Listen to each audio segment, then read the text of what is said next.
Good afternoon and welcome to The Joy Show, where being your unique and remarkable self is truly a gift to all of us.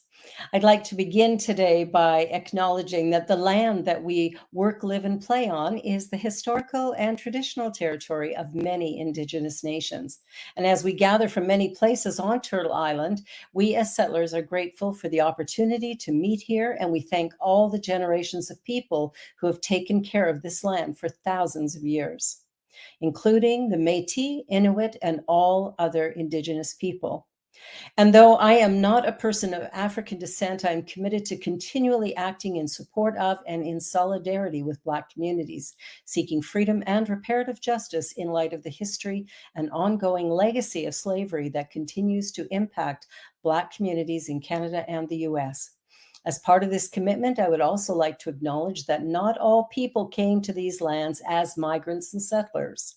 Specifically, I wish to acknowledge those who came here involuntarily, particularly those brought to these lands as a result of the transatlantic slave trade and slavery.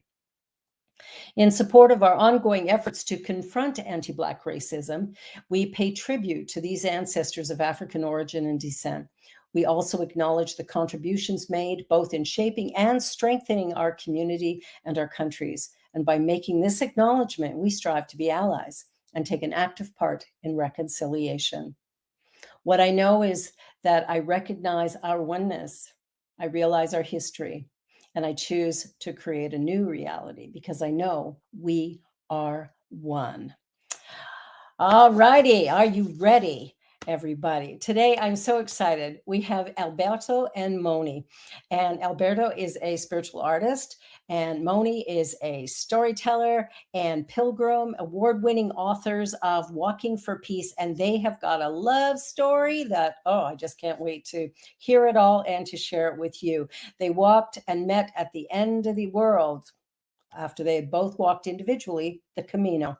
Well, welcome, Alberto and Mony. I'm so glad you're here. Thank you for joining me. Hello, Barbara. Why? Is it Mony or Money? It's a pleasure to be here. I'm so glad you're here. So glad you're here. So tell me. Like Monique. Monique. Okay. All right. Well, tell me about this. Tell me about Alberto. Well, thank you first of all.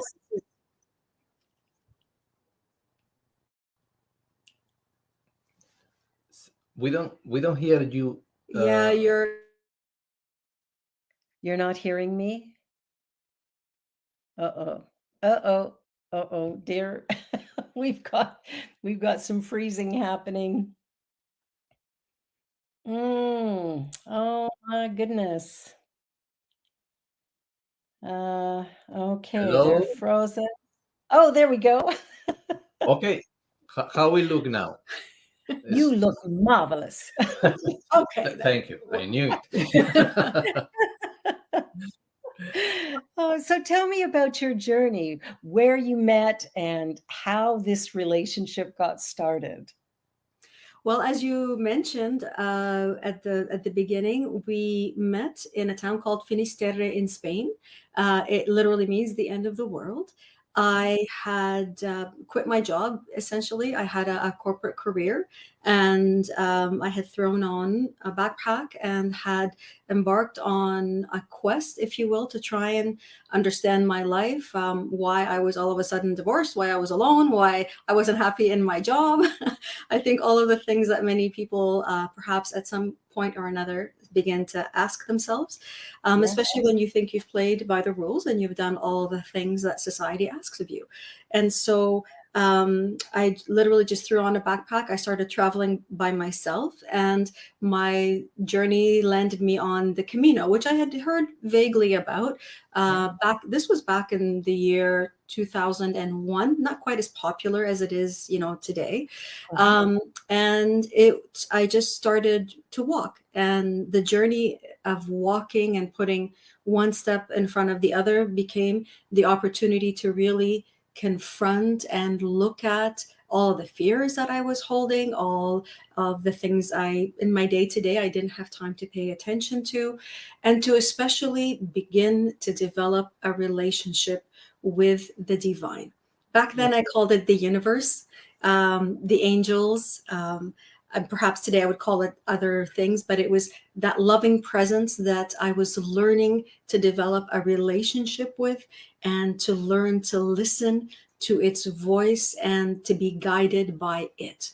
And that was a very big deal for someone who comes from a very, left brain. I have a science degree. I have an MBA, very, very left brain, logical planning, organizing. To leave that aside and say, I'm just going to walk without plans and listen to this voice and inner guidance and follow the signs and that it was leaving before me. It was a very big shift in the way that I was approaching my life. And I know in that, you've walked the Camino. yes. You walk the Camino too? I have not walked it. Oh, I have not, but I do know a few people who have. And that time of alone and, the fears that come up, but also the awareness of who I am when all things have been stripped away. Who am I really? So Exactly. good for you. That's a remarkable journey. Okay, continue. No, really that time of walking alone was invaluable because it kind of sowed the seeds and put me into the practice of learning how to listen to not just my logical voice, but to that presence that I knew was walking with me. And it was that presence through a series of coincidences that planted the seed in my mind of making another pilgrimage, going from Rome to Jerusalem on a path that is called the way of the soul, the way of the soul. And so it was, do we have time do you want me to explain a little bit of how it was? Well, I was told that anyone who is on a journey of spiritual awakening needs to walk 3 paths, 3 journeys, go on 3 journeys. The Camino is one journey, and it's called the pilgrimage or the way of the sword. The sword. Oh, the strength. Of courage. It's the place where you battle your fears. It's the place where you face all of your fears and you find the courage and the strength to continue in your life's journey. There's a path that goes from London to Rome called the Way of Love, where you explore the meaning of love in all of its dimensions, not just, romantic love and relationship love, but the greatest love that exists. Yeah. And then there's a path that leads to Jerusalem, a pilgrimage to Jerusalem. And that pilgrimage is called the Way of the Soul. And it's the place where you connect with your highest calling, where you connect with your purpose. And when I heard that this pilgrimage existed, it was, that's what I have to do. I have to go to Jerusalem. It was literally just like that. It was, I'm going to go to Jerusalem. That's my calling. Quickly, I found out that there is no route, there is no Camino, there's no path. It is literally going to be just walking on the side of the road. But I really felt that this was the calling. And in your heart when you've received it and this is it. And by the time I arrived in Finisterre, I said, okay, I'm determined to do this. I'm going to walk alone. But then destiny had other plans. And Alberto showed up, was in Finisterre at the same time. Yep. Yeah. Alberto, you had just completed the Camino. Yeah, I had already, when I meet her, I just finished my Camino like she did. It was my second time. I had gone to the Camino before, the year before. Usually the people that do the El Camino, the pilgrimage, they repeat. They usually try to go later again because it's something that enriches you, the experience, and it's a journey. The funny things of this pilgrimage is that, and we like to talk about this, is an outer journey, it's a journey in the world, but it's pointing you to an inner journey. Then through that outer journey, you are going deeper to know yourself. No, that was something that I already experienced, no, in my first pilgrimage, and in this second Camino, I was living it. Like Mony, I was in my own personal quest. A few years early, I had several experiences that bring me to the acknowledgement of the spiritual journey that for many years I had kept beside. That I didn't think I was not connected to the divine anymore since I was a child. And with the Camino, with the pilgrimage, the first time that I went, I found that was a perfect way to experience and to practice what I already was learning. You study, you read books, you read courses, and you learn a lot of theory, but you need to practice it. You need to put it in practice in your day-by-day life.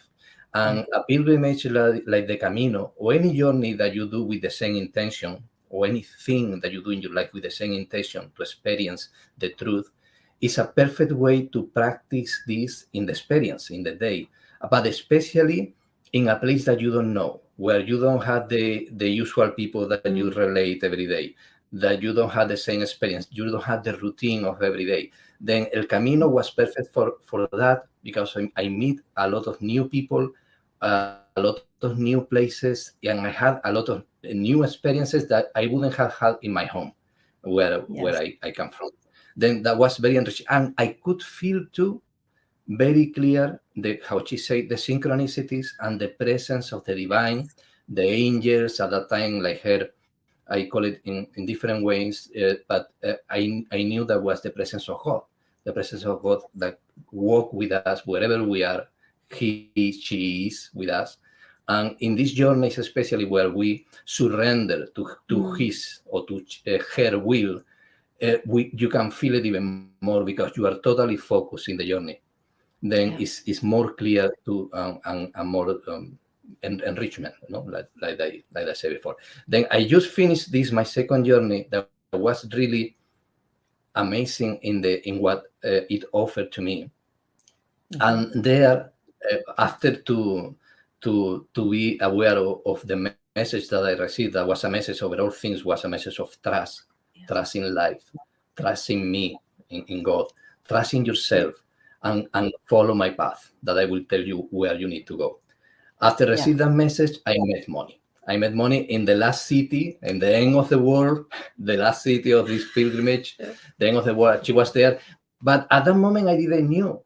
I didn't know that I was going to walk with her and to do this other journey. But it was a moment I encountered where she told me, and to me and another pilgrims, because she didn't know me, and I didn't know her. I didn't speak English. She didn't speak Spanish at that time. But she told to the people that was there that she was thinking, she had felt the calling to go to Jerusalem, to do this other journey, this other walk for peace to Jerusalem in the way of the soul. And at that moment, I say, wow, brave. This woman is brave, is courageous. Good for her. But I didn't see myself there, because the first thing, I didn't know her at all. But like it always happen, these synchronicities, when you open yourself and you say, bring me wherever you want that I go, and I will go. 2 months later, we meet again, just when, how she said before, when she was going to start, when she was going to travel to Rome. In her journey to Rome, she stopped in a city, in a town in Germany, to meet a pilgrim that she knew, that she met in El Camino. And with that pilgrim, I was there too. And we meet again, just when she was going to start the journey. And at that moment, I was asking again to life, to the universe, to God, okay, I am ready. Tell me where you want that I go. And I was feeling that God was telling me, be patient.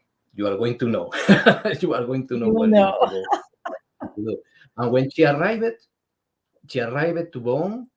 The moment that I went with this pilgrim to meet her, I didn't think that was going to be the path. I started to see signs everywhere. Balloons, these balloons that hot air balloons, hot air balloons that are going up. Signs in the streets say, here it is. So this is the next step. Synchronicities like that, very clear. And after, when she offered to me to walk, she offered to me and to another pilgrim to walk with her to Jerusalem. For me was again a new chain, a new very big chain in my life, but the signs were very clear. I asked the meditation to God, this is what you want, and the answer was very clear. Yes, this is not only what I want, this is what you want, but you don't know yet.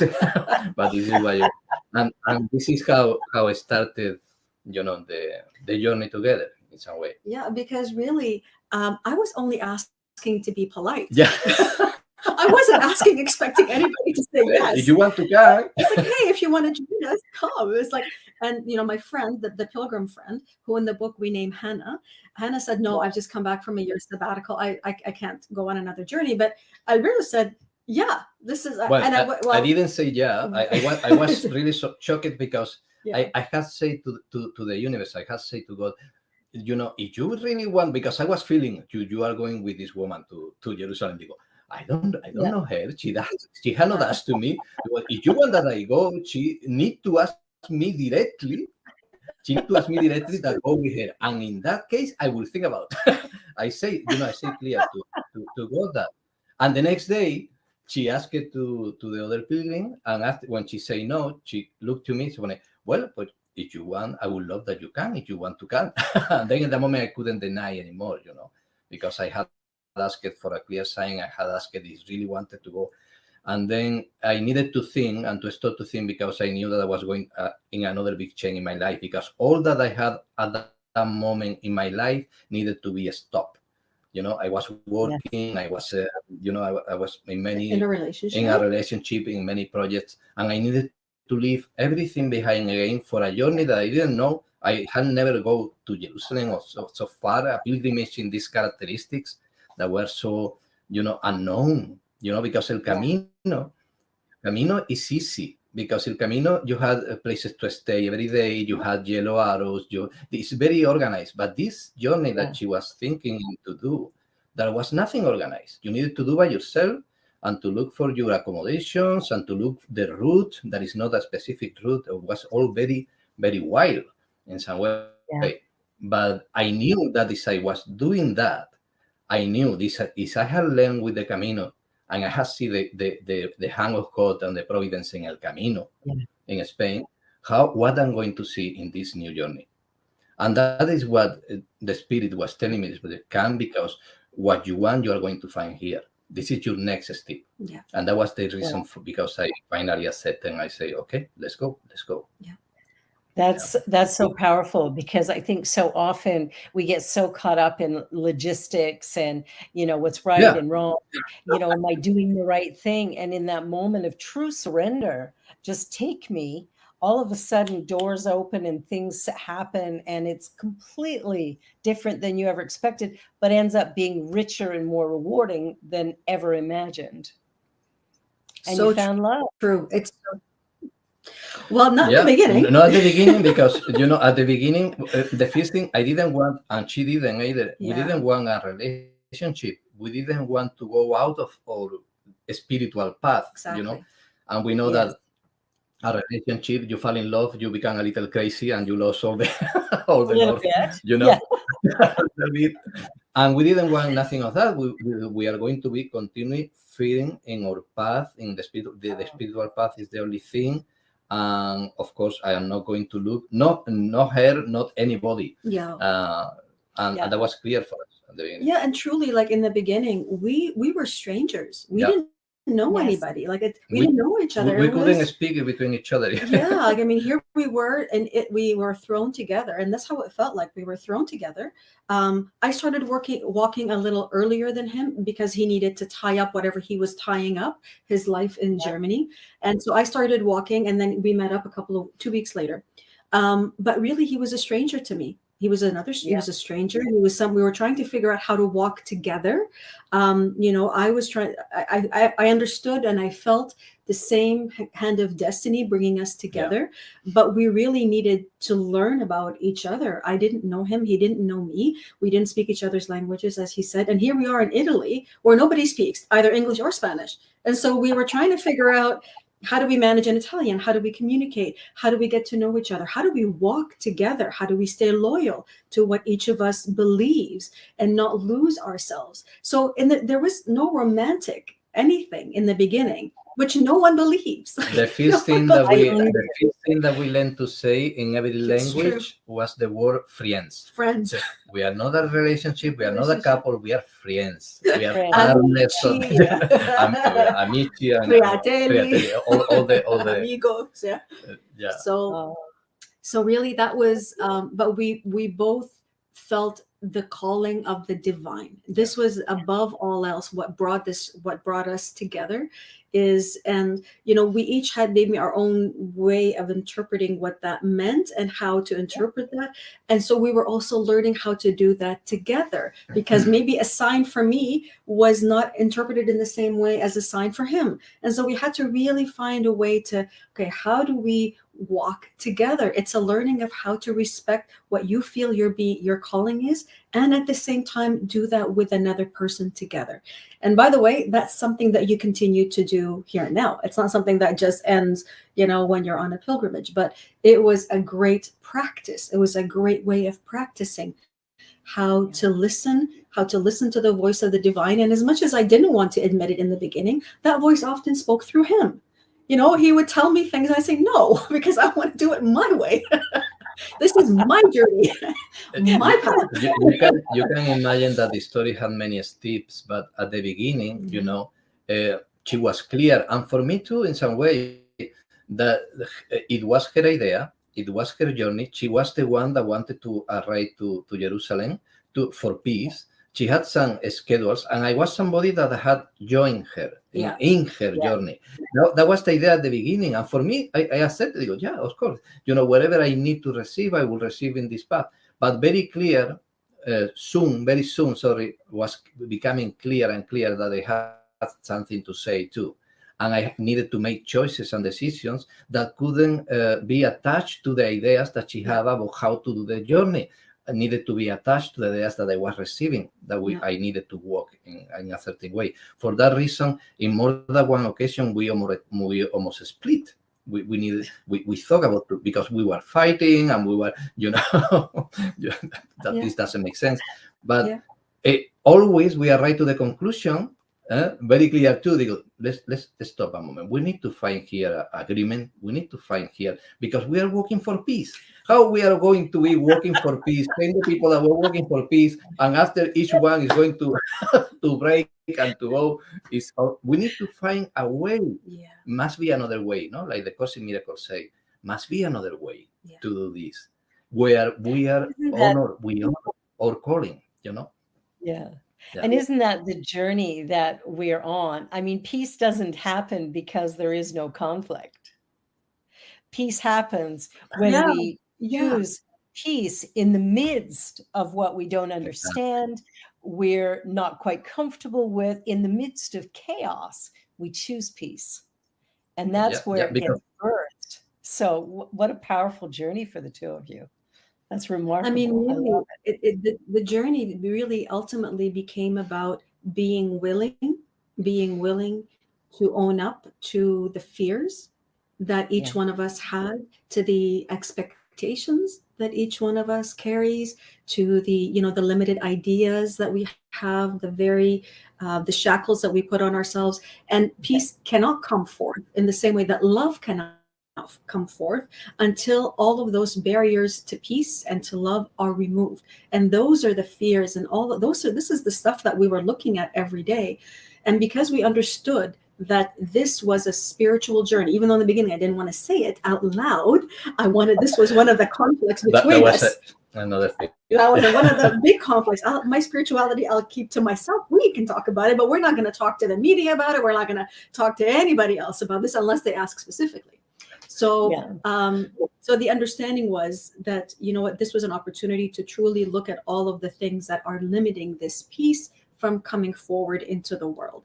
And we both understood that, and we both tried very hard, even though we had our disagreements and whatever, to realize, like, this is my fear, this is my judgment, this is why I'm not able to speak authentically when I would really like to be able to do that. And so that was the journey too. That was the journey of, the removing of the layers, so that peace can come forward. Yeah, and it's so interesting to listen to the story of your journey, because really, I think sometimes when people think about peace, they think, well, it just means that there is no conflict, there is no problem. Somehow I just let it all be perfect. And the truth is that life is messy. And whenever two or more people are brought together, it just accelerates the mess. so that we learn how to be with one another. I mean, we are one, and yet we have this individualized essence that, you know, we're striving for our individuality. We're trying to find our voice in the world. And I think as women, we're even stronger with that, trying to push against the male domination. There would be some resistance there as well, I would think, especially with a man you don't know, all of a sudden telling you what you should or should not be doing, right? Where we're headed. So I love that journey for peace. It's, you know, I think sometimes we forget that it comes with bumps in the road, that we need to navigate and choose peace. Yeah, we have to be willing. I mean, one of the greatest, I mean, Ho'oponopono gets into this, teaching gets into this, the Course gets into this, that relationship, what relationship offers you is the unparalleled opportunity to be able to look at what it is within me that I really need to be giving to the Holy Spirit, or giving to God or to the angels, to be corrected, so that I may see my partner truly. And in seeing him truly, I recognize my if I see the brilliance in him, the Christ in him, what the Course will call the Christ, if I see the perfection that God created, that's beyond the body, that's beyond the apparent conflict we're having, that's beyond this veil that's keeping us and wanting to keep us separate. If I'm able to give all of that part to the Holy Spirit or to God or to the angels, and truly sit in the presence of peace and allow that peace in him, or that love and that brilliance in him to come to me, then that is what the power of relationship offers you, is that. And if you can practice it and live it truly and be committed to that with one person, and the person that usually pushes your buttons, because you're 24/7, you're with them, if you're able to do that with them continually, then it becomes the foundation for being able to do that and to share that with others. So that's power with relationship. That's beautiful. I love that. We're going to take a short commercial break, and then we're going to be right back so we can just go a little deeper and talk about the book you wrote as well. Books. There's so much. All right. You're watching The Joy Show, Just One You, and we'll be right back. Don't go anywhere.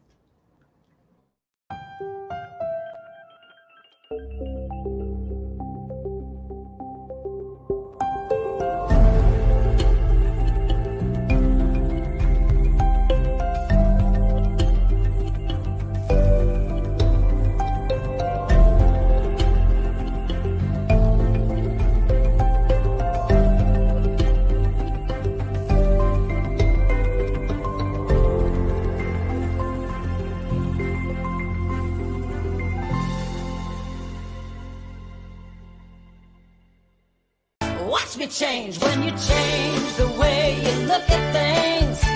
The things you look at change. When you change the way you look at things, the things you look at change. When you change the way you look at things, the things you look at change. When you change the way you look at things, the things you look at change.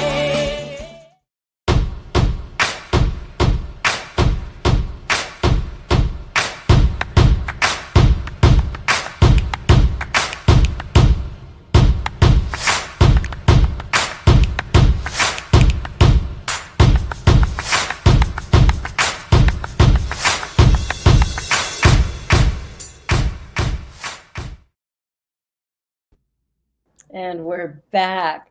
So we've been talking about this journey of peace that you did to Jerusalem, and the loving energy that got formed from there.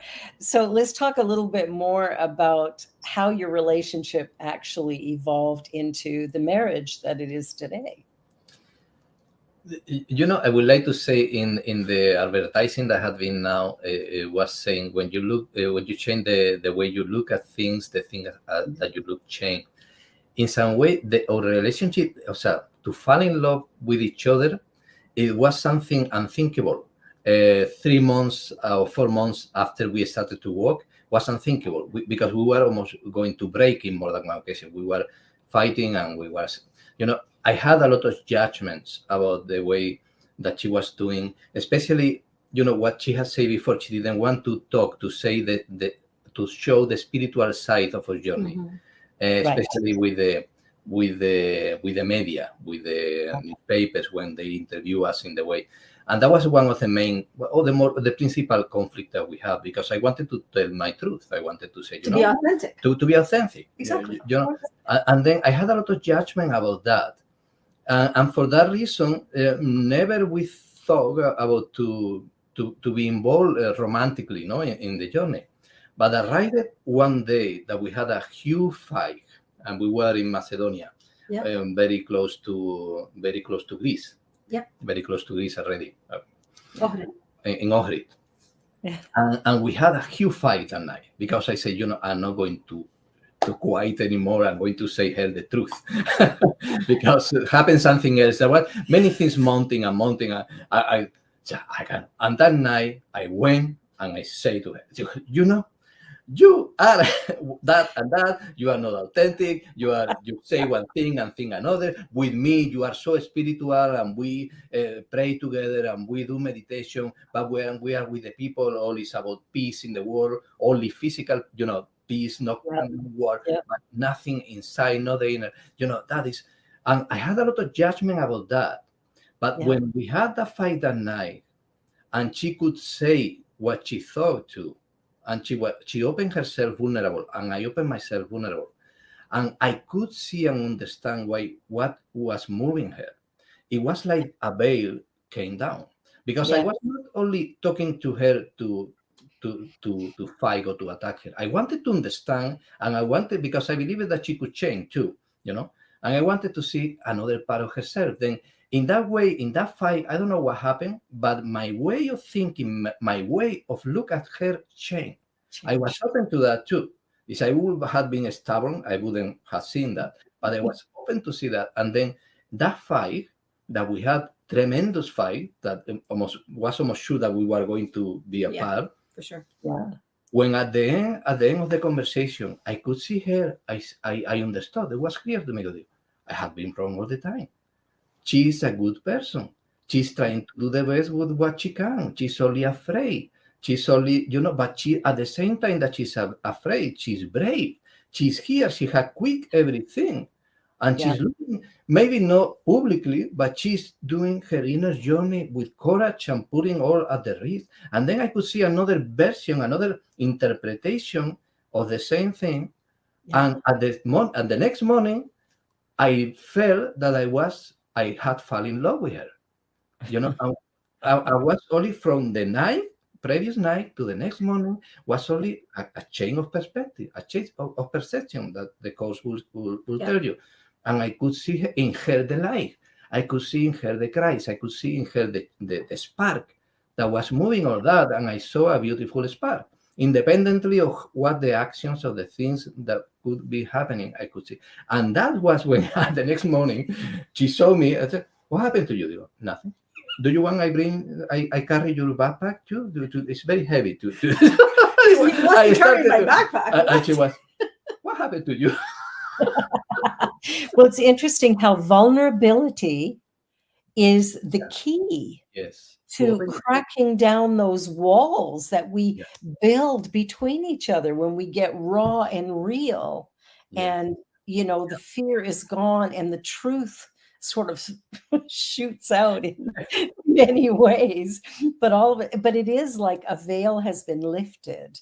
And all of a sudden, that wall between the hearts is no longer there. And the connection, that real connection of the Christ consciousness can absolutely occur. But it requires that vulnerability. That's powerful. I love that. Yeah. And was a lot of judgment that they have, because if I would have fixed only in the idea that, she's lying or she's not being honest with, you stay there in the more superficial, it's true. It's true. She's not being honest maybe with some people. But if you go deeper and you look inside, you go beyond the clouds, like the Course says, you go beyond the cloud, and you try to see what really is there. You can see that always there is love. Always Yes. always that is like there. And that is what I saw. And when I saw that, I go, oh, I fall. Oh, And that then was the the beginning. love.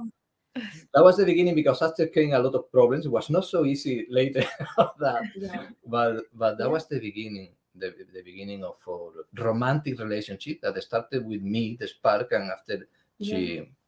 And there was resistance on my part in the beginning. I did not And that's important. want this relationship because, like he said in the beginning, it makes that relationships make you crazy. And the biggest fear I had was that this would divert us off of the path. We were here together for a purpose, and that purpose was to do this pilgrimage to Jerusalem. And I did not want to be distracted by that. I did not want a romantic relationship. And in the beginning, I didn't have that feeling for him. I mean, I appreciated him. I cared for him. I saw his goodness from the very first day that I met him. I could see. What you mean? And his sense of humor. Humor's always great. that I could see, but I did not want the romantic entanglement because I did not want to be taken off of a path that had taken me a long time to get to. I had, taken a long time to be able to have that confidence and that courage to walk and to do this, and I didn't want to be distracted. And it was tense in the first couple of weeks of him, trying and me pulling away, and that caused even more arguments and more attention. And what shifted it for me, anyways, was a moment of tremendous vulnerability. What you mentioned before, we had arrived in Greece. It was the town called Edessa. I had eaten something that didn't sit well, and here I was vomiting. I was vomiting and sitting and vomiting. Was so sick. I was very sick. I was trembling. Night. I was shaking, and he was there. He was there with me. He held, the hair off my face. He was washing my face. He was cleaning up everything, even though it was in the tub. Like he was cleaning everything, and he was there and looked after me and cared for me. And then, made me brush my teeth, and brought me to bed and put me to bed. And it was that moment of realizing that it's only love that would do something like this. It's That's love. right. Only love would do this.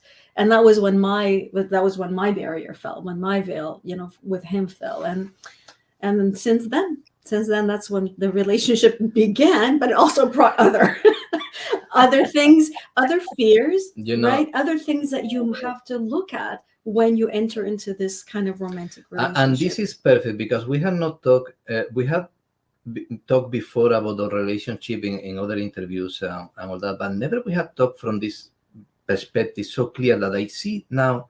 We are studying the course for a few years now, and we are involved totally every day. We are doing the lessons, we're together, we are working together, and there is a connection about this holy relationship, how a special relationship can change to be holy relationship that connect totally with the story that we are telling here. Our biggest problem or biggest barrier was our fear to lose our inner journey. The more important for us was the journey of the soul. When we arrive to the conclusion, and we talk about that a lot, so we don't need to lose our inner journey. We can strengthen it together. I can support your inner journey. You can support my inner journey, and together we are going to work together. And it's in some moment we felt that God say us, it's okay. It's okay until now. Now we know for the course that it's not necessary, but because in the moment that you join in the purpose, you join in the more holy purpose that you can have, that is the spiritual path. The path to know yourself, the path to walk beyond the physical, to go to the truth of who we are. Then the special relationship that is special because had other purpose different of that become holy because you have unite the holy purpose that you have with the holy purpose that another had, and then a holy relationship had been created there.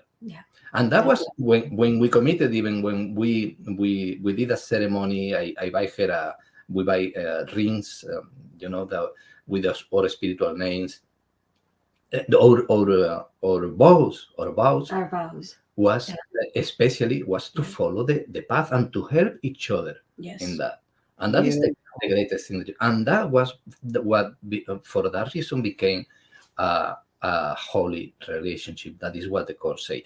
Now our work is to be capable to see the Christ not only in each other, but in everybody. To see the Christ in you, Yes. Barbara. To see the Yeah. Christ in every creature in the world. To see the Christ in the neighbor, in everybody, even when still the appearance can show another thing and can show conflict. No, I know that behind all these clouds and all that I see still, that is the Christ in everything in life. And There then, is only good. exactly, and then in the holy relationship is a great help to do that. Yeah. Whatever, and doesn't need to be a romantic I was going to relationship. say, exactly. Can be a friend, can be a Exactly. brother, Yeah. can be somebody that has the same holy purpose that you have, and you say, let's go to work together. Yeah. And Let's that walk together. become one of the most powerful things that exists. It's not the most in this world that still we are dreaming, no, we are projecting. I love that. I love that. And so you co-authored the book, Walking for Peace. Mhm. Yes. Tell me a little bit about the book. Well, it was a journey in itself that took about 7 That was to another 8 journey. years. And pretty much every fight that we had during our walk, we relived when we were writing the book. Because once again, it was how I want to do it and how he wanted to do it. How, what was important for him and what was important for me. Are we going to talk about spirituality or not spirituality? There was a lot of thing about to be authentically again. Yeah, So the same that in the the past. same issues. I am capable. I had the courage to say publicly to my family, to my friends, what I believed at that time and what I did and what I said. That was one of the fears, the biggest barriers to at the same time. That's right. So it took us about 7, 8 years to walk through it. We had to leave it behind more than once because it was threatening the piece of the relationship and the harmony and everything. And what the threat of separation, the same things that happened during walking were happening as we were reliving it. And so it was another opportunity to be able to allow that to be healed, and especially for me, to allow that true, authentic voice that I knew wanted to speak through me, for that to come through in the writing. I wanted to write the book that would sell. And his insistence was that, no, we are going to write the truth of what was happening to us. And so the journey for me became about having the confidence to face all those fears of what everybody's going to say, what everybody's going to think, and all of that, so that the truth can actually talk through this book. And so that's how it came about. The course says what people think of you is none of your business. Yeah. That's it. That's exactly it. It's in the world that we see still in the dream. What we see are all projections of the ego. Then, True. in the moment that you are afraid that somebody is going to think bad or is going to interpret bad or had some you are going to see that because you are projecting that in the world. So until you don't see the Christ or you don't open at least yourself to change the way that you look at things and to try to see the Christ beyond anything and anybody, you are going to be seeing what you want to see. Then it's difficult. It's difficult because everything outside is telling a book like that is not going to sell only to a few weirdos that that they believe in what to think or whatever. It's right in this way. You write like a march for peace to create peace between Palestinians and Israelis and in the world. If you write that is going to be a success for sure. But this is not what happened. What happened was beyond that. It was much higher than that. Then it was it's not easy because the world is going, and while you still have beliefs that this world of physicality and ego and competition is real, you are going to see proofs, witnesses of that you are believing. Then in some moment you need to break and to say, whatever I see, I don't mind. This is what I believe, what my inner voice is telling, the spirit is telling me, and I'm going to follow this path. And then when you can see the miracles, you will see the miracles because the world will show you what you have chosen. And in your heart, there's, that doesn't require, when it's truth, when you are writing from the part of your mind or speaking from that part of your mind that's trying to impress other people or to get them to like you or to get them on your side. That's not necessarily speaking from truth, from authenticity, from spirit. And so this is, whether it was walking, whether it's writing, whether it's speaking, ultimately it is a practice of allowing what is truth to come through what is in this moment, my voice, his voice, into expression in the world. This is what we are essentially here to do, whether it's through his illustrations, whether it's through this conversation that we're having. We are the practice, and it is practice. It is the practice of saying, I'm putting my own, all my fears and all of whatever doubts and insecurities, those I give to what the Course calls the Holy Spirit. I give them to God. I give them to that voice which will take care of them for me, so that I am clear to listen to his voice and to allow his words, her words, to flow through me into this instant. This is the practice. It is the practice. It is about listening to that inner knowing, that inner guide that says, here's what's being called for now. And it's interesting how we resist it. It's like, there's this little voice going, do this, do this, do this. And there's a part of us going, I don't think so. I'm doing that. So I think that's the journey that we're on continually, is being willing to be vulnerable, to be courageous, and to stand in the consciousness of the one and allow the energy to flow unencumbered. And that for us, because, we kind of like to control things, like we have any. Really? It's the grand illusion that we have control. Yeah. It's fear, it's the fear to the consequences, the fear to we had a belief system that proof itself is showing us all the time what we really believe, what we want, and then it's confirming. We are confirming what we believe with what we see. They go, you see what I told you that this will happen, and there it is. Because we are putting it there. We talk about that in the last, it's a loop.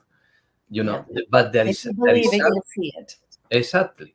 But there is something with you that know the way. And that is the salvation. This is salvation. That is, because me alone, Albertito alone, he wouldn't know. He would have not a clue.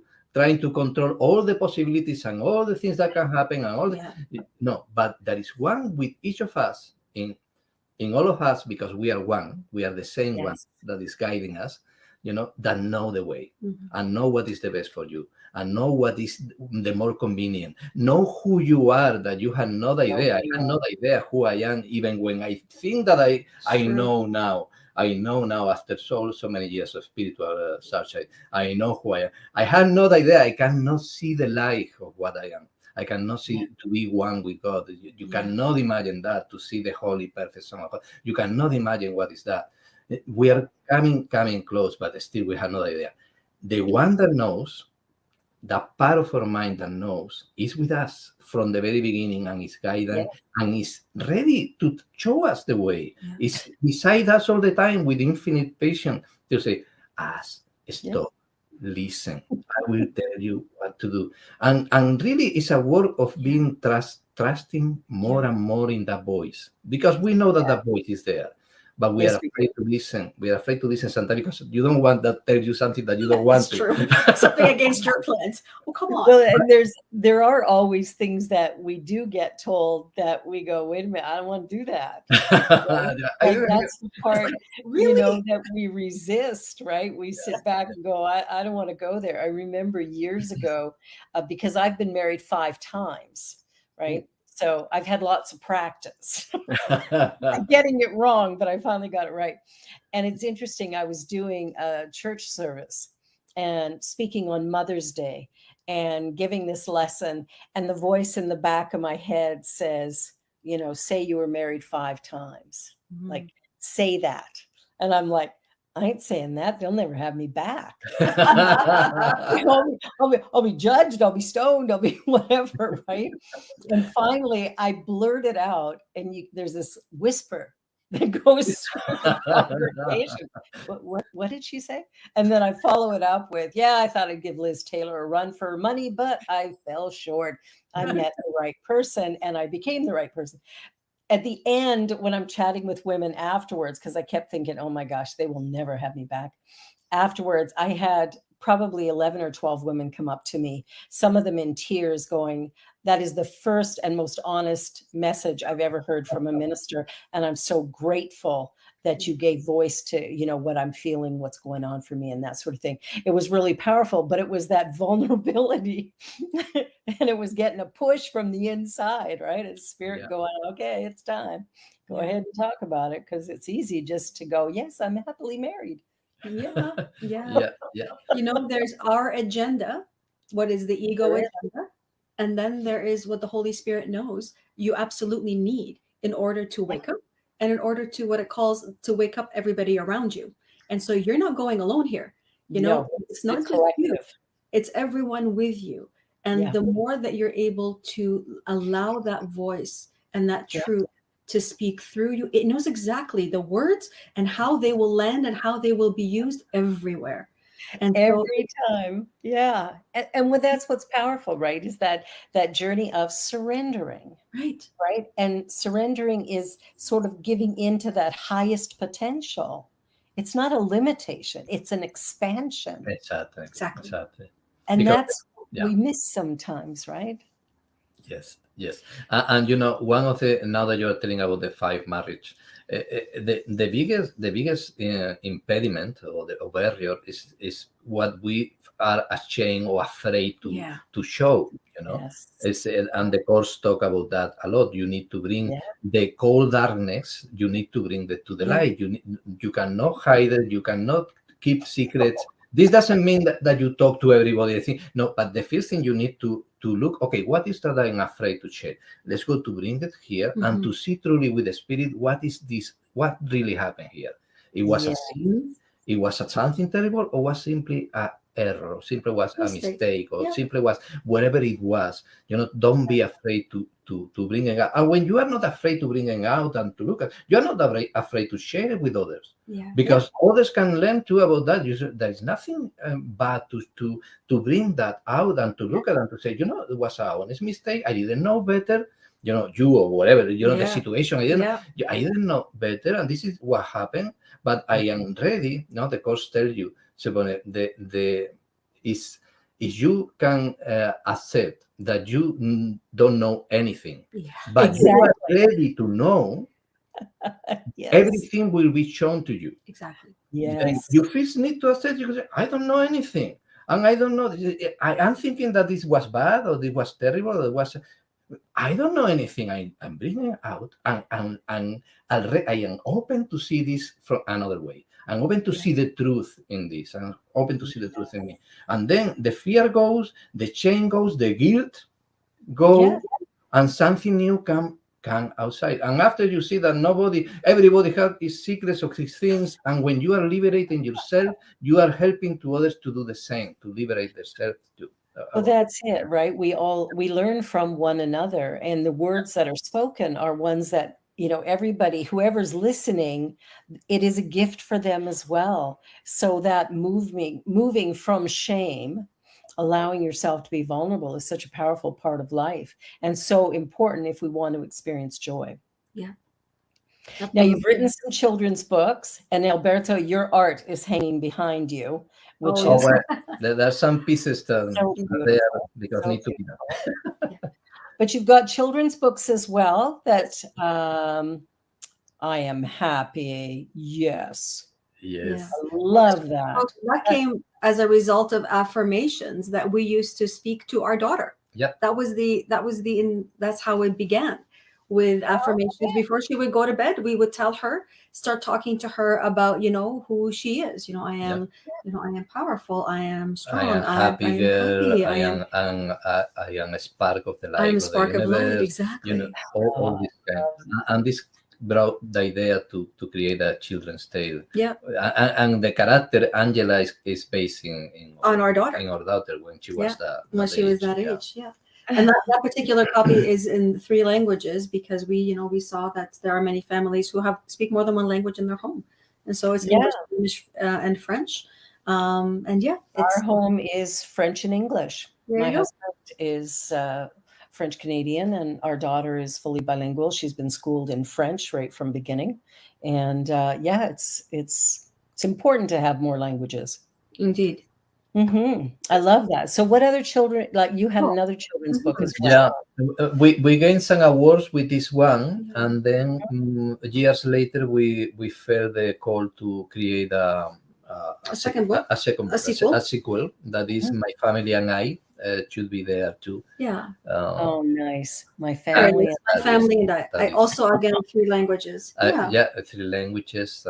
But it's also, in this case, expanding our definition of what is family. What is family? Yeah. You know, Yes. expanding it, and so including out to the universal family, our one human family, and getting us to look beyond just what is just near, just people closest to us, and that ultimately we are part of a universal family. Yeah, beyond the body. Beyond the body, exactly. That's a really important message, especially as we look at the things that are changing right now with, Indigenous lives and Black lives, and just the way in which people tend to separate when separation truly is the illusion. Exactly. And, how we come together acknowledging that there's only one race of people, the human race, and it's sort of dropping down those walls that have given the illusion of separation. Yes, it looks like you're there and I'm here, but the truth is there is no space between us. There is that infinite energy, that divine presence. So I think I love this, My Family and I. That is fantastic. And I've been writing children's books as well. I just started doing a series called Just One You. And so I gotta start publishing them now. That's right. Oh, Coloring the Soul. That's beautiful. Yeah, this was a coloring book that we did with some for a few years. I was doing portraits of the soul. Yes, that were symbolic representations of who we are beyond the physical, with messages from the divine. And then I did hundreds of them, and then from a few ones of them, I created this coloring book with the art line of each one, and an inspirational message with each image, exactly. A channeled message with each of the images. Exactly. She channeled the message from the image, and I did the illustrations, and that was a beautiful. I had to make another couple of books. I had 2 or 3 more that I can make. With time, maybe I will bring them. Yay. Well, we're coming to the end of our time. I can't believe it. Oh, and Mony, you have this channelings book as well. Yeah, I know we're short for time. I will say this is when we talk about being vulnerable, and we talk about allowing exposing kind of yourself completely to the world. This is the result of that, because I received channeled messages, and I needed to have the courage to share them. And Walking Alone is for pilgrims. It's for pilgrims who are looking to prepare beyond just the physical journey, the emotional, spiritual, and mental journey that goes with being a pilgrim. Yeah, so, and even when the name is Walking Alone, what is showing is that you're not walking alone. No, that is something. We're never alone. That's the reality. Well, I'm so glad we had this conversation. I'm going to have you back. With pleasure. We have scratched the surface of what it is that you have to share. So I will connect with you, and we will find another time. One final thought. You got about 15 seconds. Ooh. For me, it's what we always say: we never walk alone. We are never alone. That loving presence is with us, in us, around us, in every single instant. It is love. Yes, it is, and that is the purpose too of our life. The real purpose. There is no purpose that go beyond that. Is love, and it's the inner journey. Is to know who we are, and what we are is love. Yeah, exactly. Well, I love both of you, and I'm so grateful. And you here. Have a wonderful, wonderful weekend. I love you. I'm going to have you back. And for everybody watching, thank you for being here. This is The Joy Show. We will be back next week with another great show. Thank you for watching, and be sure to subscribe, like, and comment, share, all that good stuff. Bye for now. Bye for now. Bye. On behalf of everyone at New Thought Media Network, Thank you for being a member of our virtual family.